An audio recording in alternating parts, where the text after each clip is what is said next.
We love variare music. Mirador House Music. Welcome in Atlanta.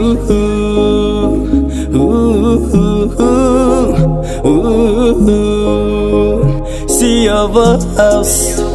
Hito mwazai Zahai za zangatilala za time nangitimis Munangin mwazai Sainangin wandrus Hito mwangatui Saya tano badman bad girl Pamanag nupatit skimafui Chitu mangi fanga famba mangir ngi uswa Mewanay nga tara na ifaka mamun ngi favwa Tara ko timangin ufamichanga vatwa Kemarari ngi chimana fambumain kiparwa Iye Tehana papus like it up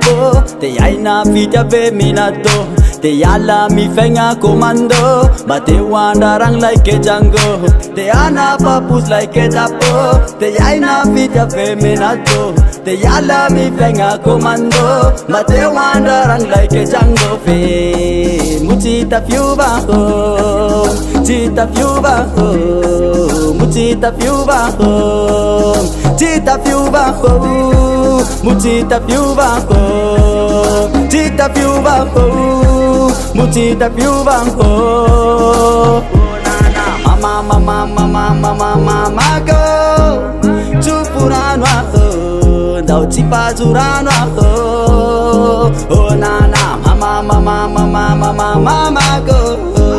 Amel chudanwa ho Fambute na myala ho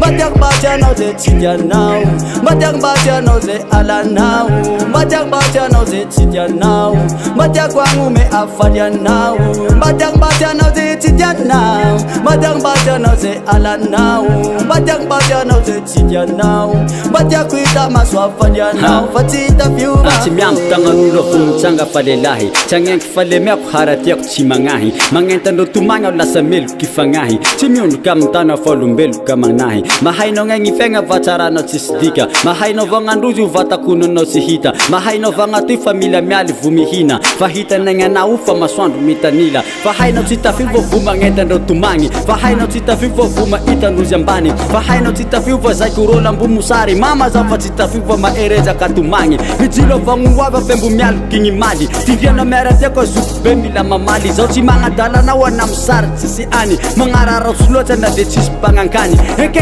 fapatits kisinimba na ungiwavi Heke fapatits kifinita na utyavi Heke chifananga fidolia mazaba wazi Aina wifatule ngutungu nenkeno zana bavi Nilala na ijana kwe fenga na imbakatara Zauchi miala ra kubefa mamande fanga zava Fahita na inga na umande was de sava Fa adeto lampu miala jala zatu sesora Zaizala